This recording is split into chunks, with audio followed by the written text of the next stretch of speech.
Paano ba ginagawa yung mga SDE? Siyempre, umpisahan mo yan sa cinematic shots ng location ng event. Drone yan, siyempre, para aesthetic. Siyempre, wag mong kakalimutan yan. Yung napakagandang background music. From the top! Sama mo na yung entourage. Tayo ay manamit ng maayos. Yan, sige na. Mawawala siyempre yung abutan ng gifts ng couple. Sobrang excited dyan sa gift na giving na yan. I am very surprised!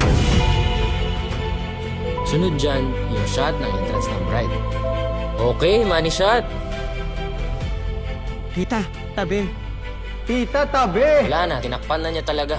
Iiyak si groom. Required dapat na umiyak siya, ha? Okay. Okay, let's start shooting. Pumapasok sa reception, first dance.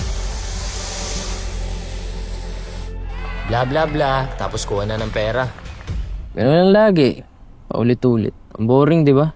Pero wala naman na berya. Bert, may sabihin ako sa'yo, huwag ka magalit ah. Ano? Pagalit nga ni. Ano? Sobrang husay namin eh. Walang kapalpak-palpak. Pusit naman, hindi pa na-charge ngayon pa talaga. Anong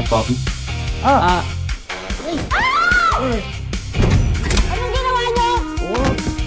Ano ba? Saan ba kayo nanggaling? Ba't ka kasi nagpapanik? Nag-start na kasi yung program! Ang pangit! Walang kwenta yung mga shots. Bestest of best of the power of the best. Effort na lang talaga, tol.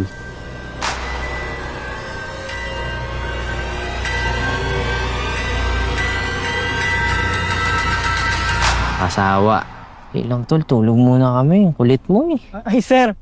Kanina pa tayo nandito sa destination nyo. Mga 30 minutes na. Di ko kayo ma-interrupt sa kwento nyo eh. Ang ganda eh.